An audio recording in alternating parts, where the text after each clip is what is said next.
Hey everybody, this is Alex Merced, developer advocate at Dremio. Recently on my LinkedIn blog, I published this article, creating a local data lakehouse using Spark, MinIO, Dremio, Nessie. So what I'm going to do is I'm going to walk through the steps of that article in this video, showing you sort of exactly how to execute this lakehouse on your laptop. Okay, so bottom line, and again, the point of this is not like you're going to run a full-on data lakehouse on your laptop, but you may want to explore the whole concept of a data lakehouse and see what it's like to use things like Dremio, MinIO, Nessie, Apache Iceberg. And this will kind of give you a setup that you can set up locally on your laptop to evaluate these things, to experiment, to play, to understand better how you would implement this into your data infrastructure.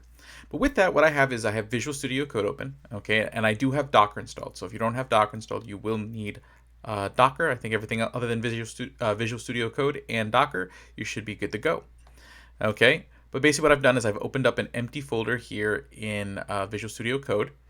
Okay, and what we're going to do is we're going to use Docker to create an environment with all our pieces. Okay, so essentially we're going to be having a container that's going to be running Apache Spark and Jupyter Notebook. So that way we have ability to do like PySpark and actually, to do sort of streaming and batch ingestion.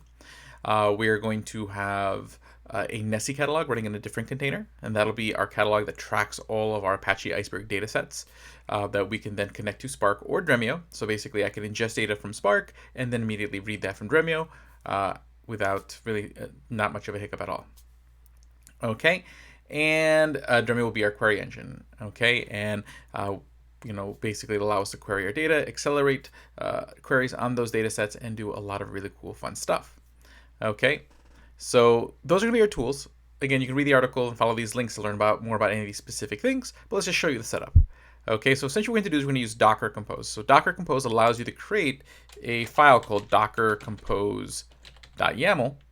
And in this file, what you can do is you can define several different containers you want to start up to create an environment that's all on a shared network. Okay, I already pretty much have it all kind of sketched out for you here, so I'll just literally just copy and paste what we have from the article. Okay, and essentially what we're doing is we're creating several services, which are just basically the containers that we're starting up. We're going to have our Dremio container. Okay, we're going to have our MinIO container, which is going to run MinIO. Okay, which is going to be where we store our data. It's basically an S3 compatible storage layer. We're going to have our Spark notebook. This is using a container that I made that has Spark 3.3 and Jupyter Notebook running, so that way you can run Spark jobs against that instance. And then our Nessie server, and they're all going to be running on this shared network called Iceberg environment. Okay, so basically once you have a Docker Compose.yaml that defines all the different services that you plan on running on this shared network, what we can do is we can run these containers. We can do one by one. Okay, but also we're going to want to make sure that we have certain environmental variables that particularly our Spark container is going to depend on. Okay, so you see here we're going to be using this .env file, so I need to create that file. So I'm going to create a new file called .env. Generally, it's the sort of standard file you would use for hiding sort of your sensitive details. Okay, which details you're going to need for this exercise, I put in here. Okay, so we can just copy and paste that. Most of these are going to be fixed. Okay, so such as this region. These we're going to be getting in a second. So you'll see like right now they're not filled in because we're not actually using AWS. We're using MinIO, okay, which again is compatible with S3, so it follows the same sort of rules, the same APIs. But we'll need to get, once we start up the MinIO container, we'll need to get our access key and secret key to access that MinIO server. This is where our MinIO server will live. Basically, we'll have a bucket called warehouse, which we'll create in a moment. And here's going to be our Nessie API URL. Okay, so there we go. So what we're going to do first is we're going to run the MinIO server. So what I'm going to do is I'm going to open up terminal here in VS Code. And overall, I'm going to end up needing 4 terminals, essentially one for each service we're going to run. You could just do Docker Compose up. So if you have Docker installed, if I were to do Docker Compose up, it just reads the Docker Compose file and then just starts up all the different services. But then you have all the logging for those services in one terminal, and that can be kind of hard to track. So what we're going to do is we're going to run one at a time. So first we're going to say, hey, I only want to start the MinIO server. Okay, so Docker Compose up the MinIO server, and that's going to start up that MinIO server. Okay, and if we go back to our Docker Compose here, we can see that the MinIO server is going to be exposed to us on ports 9000 and 9001. Okay, so I can now head over to localhost. Localhost always refers to my computer. And that's going to be, I always forget which one's the, I think it's 9001 is the web application. Yep. Nope. That's, I want to go to 9000 then. Oh, no, that's right. Spot. Okay. And then again, here in our Docker Compose, we define what the username and password is going to be. MinIO admin. So it's just MinIO admin, MinIO admin. Okay. And I click login. And that's going to log me into the MinIO dashboard.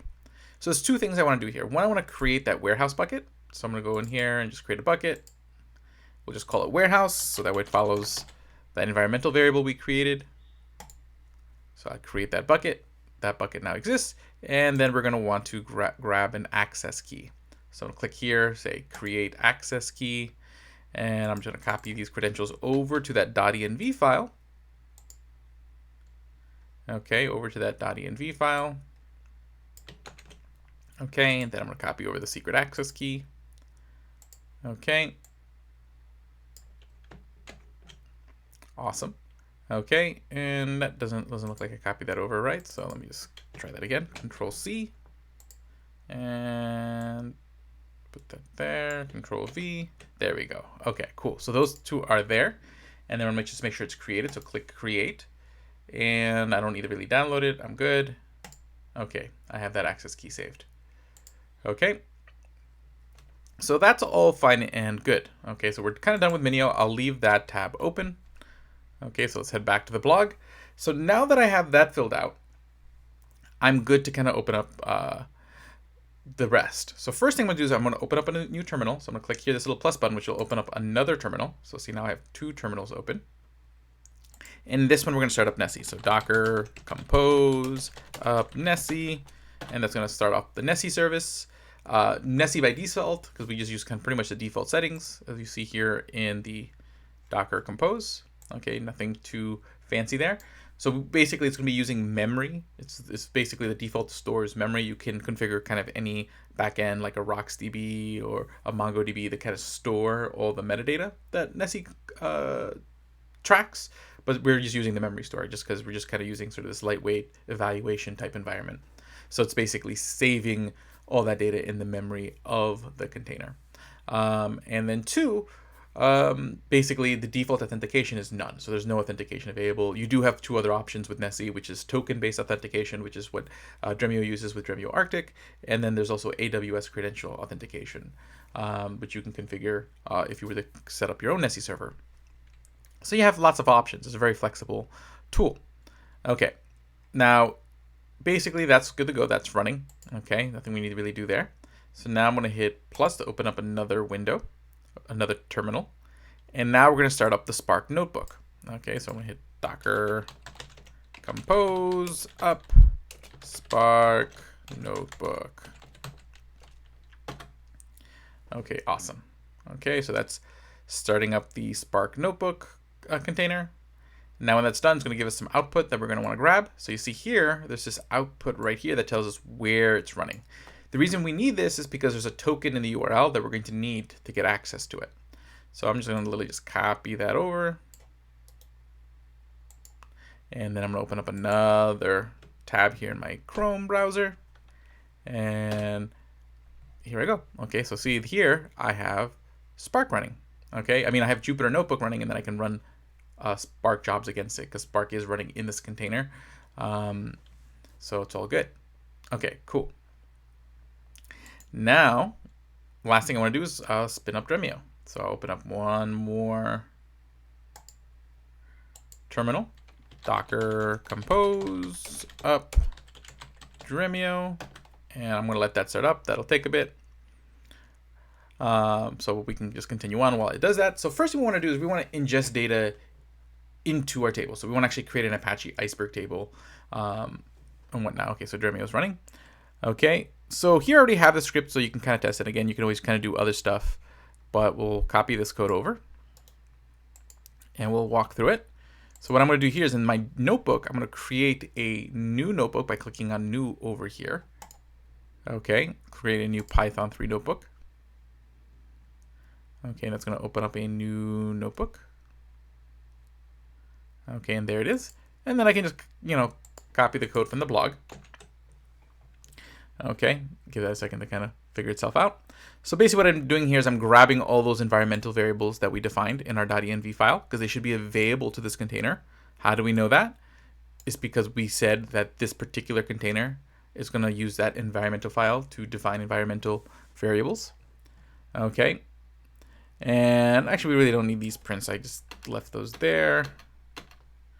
Okay, but essentially here we're configuring our catalog, okay, when it comes to working with our, so essentially just to go through each of these settings, so that way if you were to configure different catalogs, you kind of understand the vibe here. Essentially in Spark, what you're doing is first we're downloading any kind of jars that we may need. So we're not going to assume that, hey, the Apache Iceberg jar and some of these other jars are inside. They're not in this particular container. Okay, so in this case right here, we can specify, hey, any containers that Spark should download when it starts up. So in this case, we're using Iceberg 1.31. We're using Nessie version 67. We're using this version of the Amazon AWS SDK bundle. That's for working with S3 type inputs and outputs, and the URL connection client for AWS SDK. So all those will kind of allow us to kind of function in the type of workflows that we're creating here, which is using Nessie as our catalog, Apache Iceberg as our table format, with that S3 storage layer, with that S3 compatible storage layer. Okay, now what happens then, you configure the SQL extensions. This is going to allow us to use all the special SQL for like Nessie and Apache Iceberg. So we have the Nessie Spark extensions and the Iceberg Spark extensions right there. And then here we configure the actual catalog. So notice we give the catalog a name. I give it the name of Nessie. Does it have to be called Nessie? No, you can call it whatever you want. That part of the property name is, they all have to match because you're configuring that same catalog, but the idea is I'm creating a catalog called Nessie. And these are the settings for that Nessie catalog that I'm using. So you can see here I'm using the Nessie catalog implementation. This particular Nessie catalog that I have running in that separate container does not have authentication because I'm using the default, which is none. You would change that to token if you were using token, and have another property called token. For AWS, it would just go based off your AWS credentials. And then Nessie allows you to do branching. Okay, so basically one of the great things about Nessie is that not only does it allow you to catalog your Iceberg tables, but it provides catalog level versioning. So not only is every time you make a change to any of your tables, does it create a commit of the catalog, but you can also create branches. So you can isolate changes on your catalog to create like zero copy clones, so that way you can do experimentation, which also enables things like catalog level rollbacks, catalog level tagging, etc. But generally, this setting will allow me to specify what's the default branch. So I'm going to say, hey, I'm working on the main branch, which is the default branch right off the bat. But let's say I did have other branches that I use for other purposes, or I have a certain branch that I want to work on from the get-go that I've created in the past. I can then set that there. Now, since we are not using AWS, we're using MinIO, we have to tell Spark to kind of use a different URL endpoint when it's making these S3 API calls, to not send them to AWS, but to send them to our MinIO server. So that's what we're doing here. So we're taking that variable from our .env file. This is where the warehouse is where it's going to write the data when it saves the data, which is going to be, again, going to our .env file in that bucket called warehouse. We're using S3 input output. So that's the classes it's going to use when it writes files. So it knows that, hey, I'm writing to S3, not to a HDFS or some other file system. And then these are my AWS credentials. They're also inside the environmental variables. So one of the two are going to end up allowing Spark to kind of access things. Okay, then this is just something to kind of confirm that Spark is running. It's just a print there. Then here we're creating an Iceberg table. So it's a create table statement. We're creating a simple table with one field, string name, which is a string. And you see here in Spark, we have to use this using Iceberg language to specify that, hey, for this table, we're using the Iceberg libraries, because it is very possible that you might be doing Parquet tables, you might be doing Delta Lake tables, Hoodie tables, all within the same Spark session, which means you'd have all those configurations all here when you're configuring all these catalogs, but you have to specify what you're doing. So this should create the table. Okay, this is going to insert into the table. Okay, so we're going to insert 3 names. Okay, so there's my name and the names of my colleagues, Deepankar Mazumdar and Jason Hughes. and then we'll query that. So you can see that, hey, I can query it from Spark as well. And again, this could be anything. This could be me ingesting a stream through using Spark streaming. This could be me doing batch streaming and then scheduling this to occur on a certain interval. And I could be ingesting it from anywhere. Okay, so it doesn't have to necessarily just be arbitrary, hey, inserts. I could be grabbing data from a Parquet file. I could be grabbing data from a database. You know, you can design whatever you can imagine. But the main thing is that I can then load that data into an Iceberg table. But again, I can create the Iceberg table and if I want to need to do that, the table already existed in the catalog. And then I can just insert the data as needed or use whatever the proper SQL is for your particular use case.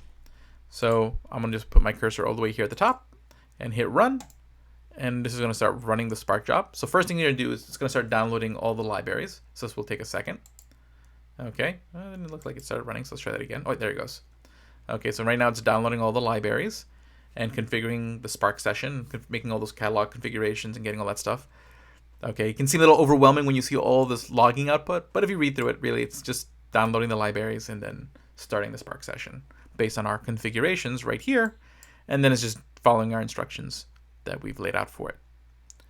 Okay, so that's going to take a sec. Okay, so while that does that, let's go head over to Dremio.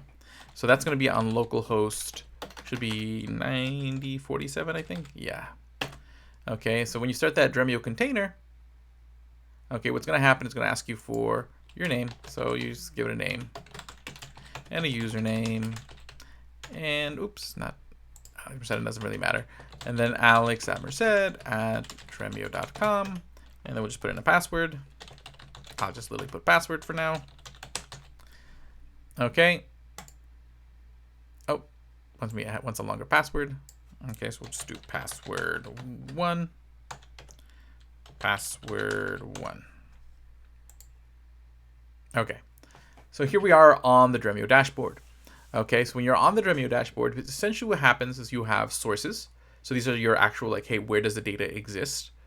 Okay, and we can add sources, and there's lots of different possible sources we can connect, as you can see here. Okay, so we can kind of coalesce all of our data in one place. Now we're going to be using our Nessie catalog, so we'll be showing you how to set that up in a moment. Okay, but then once we have our data collected, we can then, you know, join that data, create views on that data, and then those views can be organized into spaces. Okay, and those spaces can have a subfolder, and then data sets inside of them. And all of that can then be controlled as far as like who can access it, what columns they can access, what rows they can access. You have really granular controls. And not only that, let's say we add a space. So we'll just say, you know, data product 1. Okay, so we'll imagine like each space is one data product. Okay, I can control this data product. So again, if you're using like the cloud version or the enterprise version, I'd be able to click on the settings here and be able to kind of set controls for it. Okay, right now we're using the Docker container version of it. But then I can go in here, I can create additional folders. You know, we'll just say, hey, you know, let's say you're doing like a medallion type structure. So, you know, bronze, gold, or silver, gold.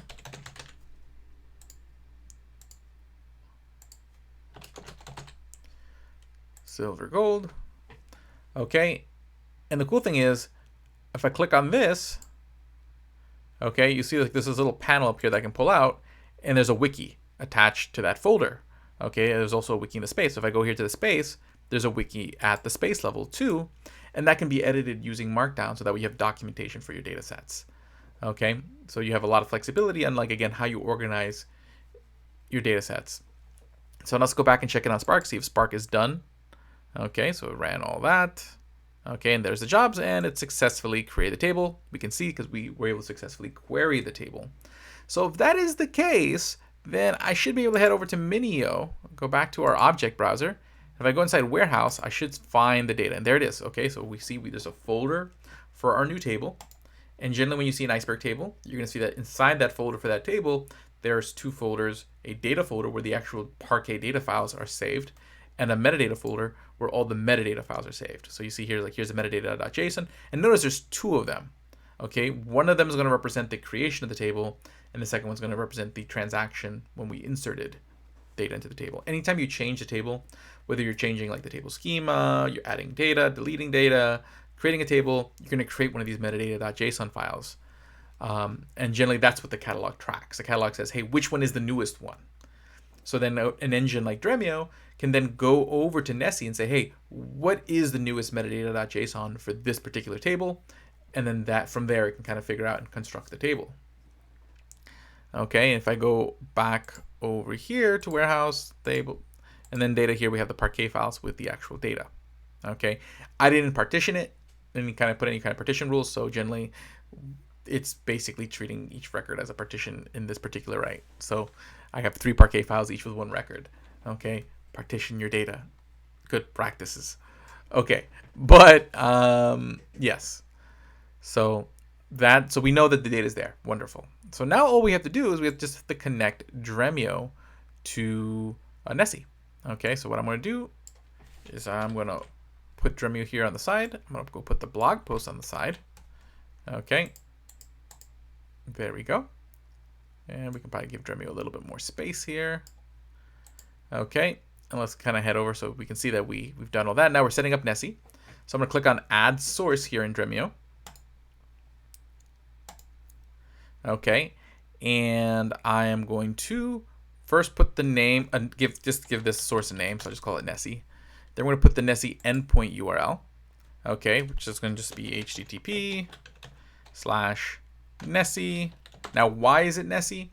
That's because, just to kind of explain the why, when you create a Docker Compose file, all of these are on a shared network.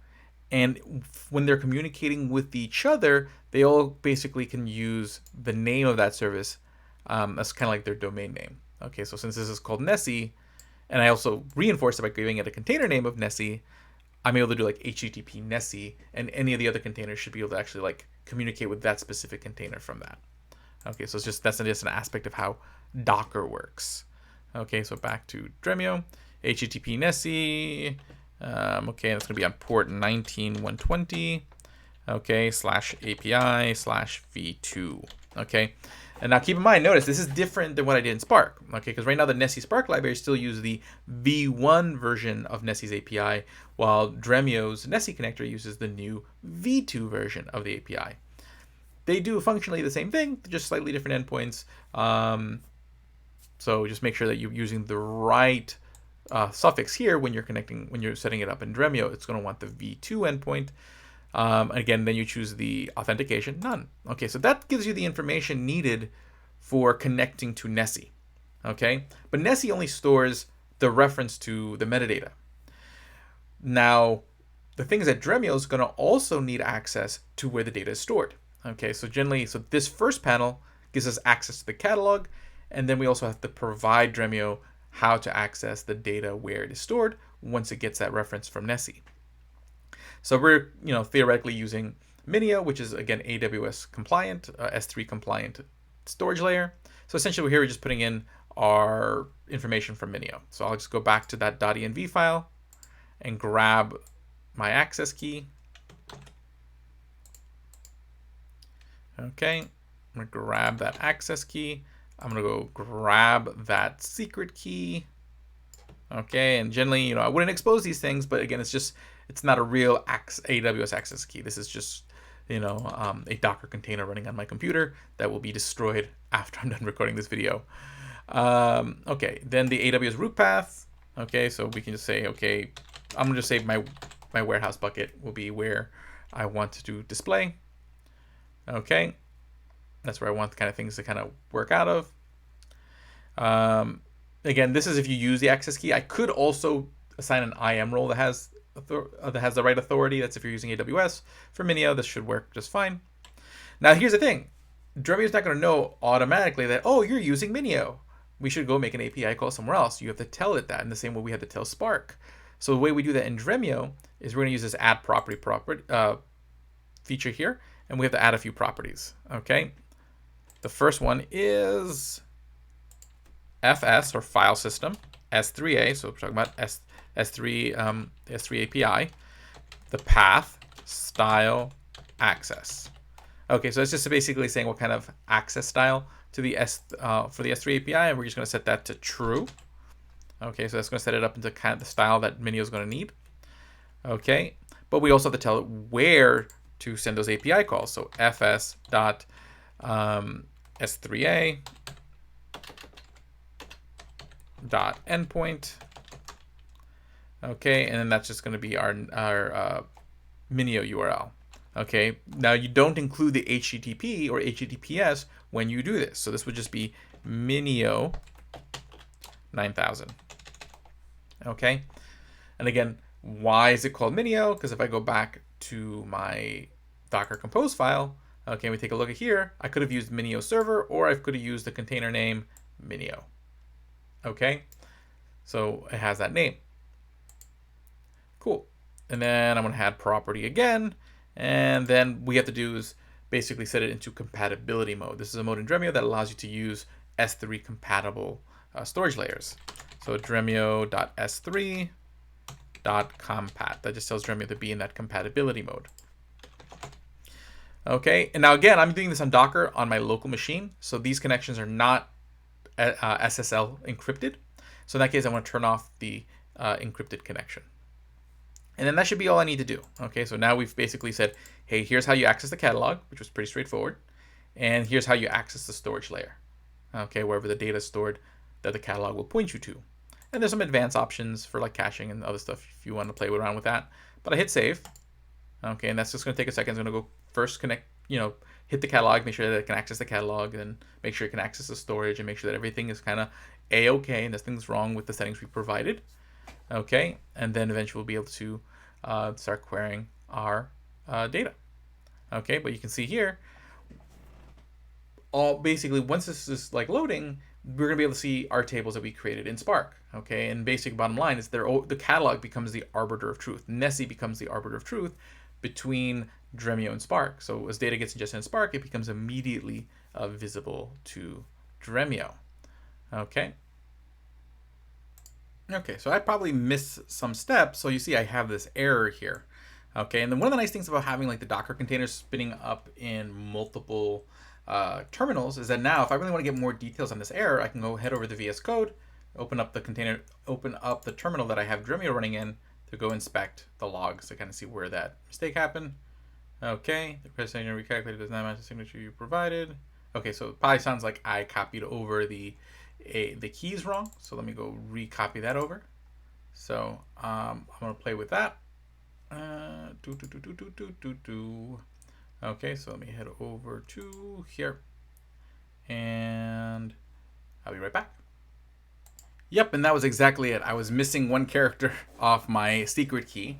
So that's now set up, and see, like now I can see the Nessie source. Okay, and I can see the table that we created in Spark. Okay, now just to show you a couple things, the cool thing about Nessie is again you can have branches. So if I had created branches from Spark, I'd be actually able to see the branches here. Okay, so I can see those branches here, and I can switch between them and actually take a look at the different commits that are done through there. I can also create branches from Dremio, but we'll come back to that. So I can go here and say, hey, I want to look at the names data set that's inside of Nessie. Okay, and I can just run. And again, right now this is going to be using my laptop's computing power. So it's not going to be the same processing performance that you're going to necessarily see when you actually have a full-on, production Dremio cluster. Same thing goes for Spark. But if I hit run, it's going to run that query. It should still be pretty quick. And basically we'll see that data from that query in just a moment. So basically showing up, there it is. And then you can see like the data come in. And again, it goes through that whole process of then hitting that Nessie catalog saying, hey, where is the latest metadata file for this particular table? Then basically goes to MinIO, grabs that metadata.json, is able to reconstruct the table from all those data files, and then queries it. Okay, if you've seen any of my Iceberg architecture videos, you'll probably be familiar with that process. But you see, I can query it. Okay, I made it in Spark, queried it in Dremio, and the cool thing here is I can, make a view. Okay, so let's say, hey, I only want to say select limit 1. Just make it simple, limit 1. Okay, so we only want the first person. Okay, now if I run that query, okay, there it is, just the first person. See, that was pretty quick.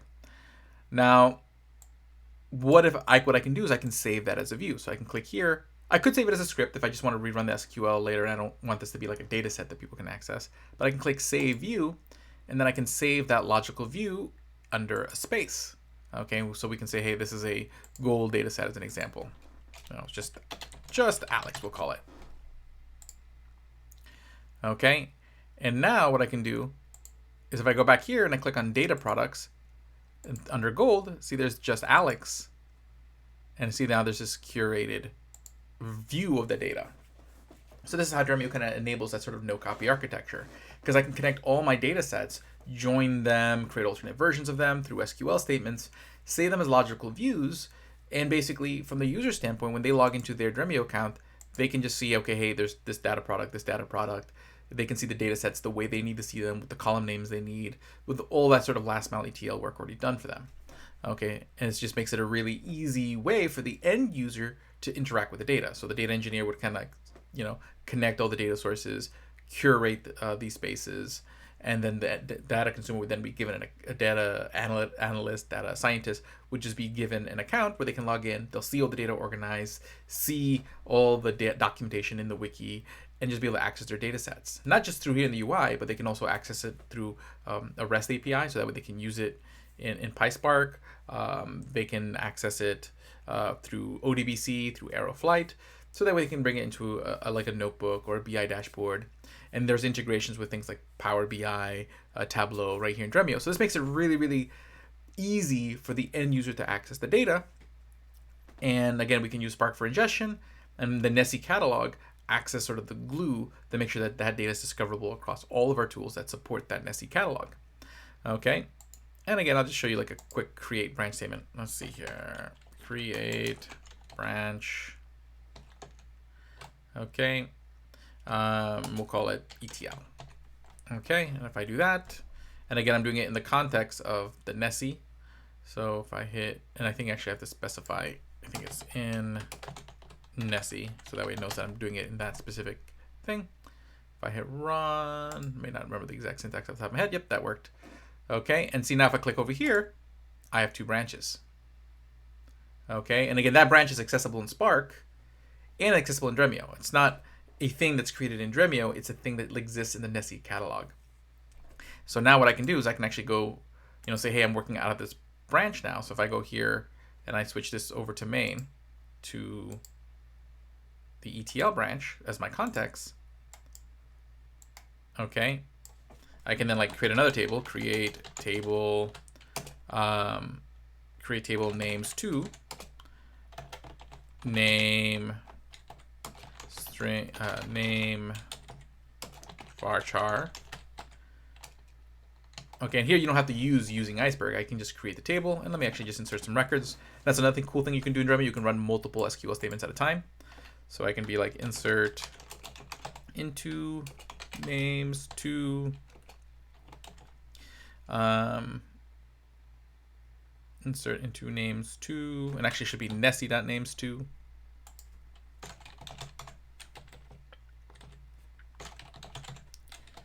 Names to values, and then we just again put Alex Merced just to kind of get straight to the point. And then I can hit run. It's going to run these SQL statements. So see, it created the table. Now it's inserting into the table, and that's done. Okay. And if I go back over here, take a look at like the state of my Nessie catalog. See, I see names and names too. But if I go back to the main branch, I only see names.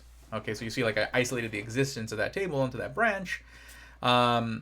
And then again, if I made any changes to names on the branch, that would have been isolated too. So you have that that nice sort of form. And again, you have access to all of that in Spark 2. There's a bunch of SQL, the Nessie SQL extensions give you all that sort of branching and merging flexibility over there in Spark. So hopefully you guys enjoy that. My name is Alex Merced. Now again, if you want to bring all that down so that way you know how to turn all this off, I'm just going to create another terminal. And instead of doing each one by one, I'm just going to do docker compose down. And that's going to just shut everything off. Okay, and that'll be shut off and good to go. Okay, so I'll see you all later. Hopefully you guys enjoyed this. Make sure you subscribe, like, leave a comment. I'll see you all later.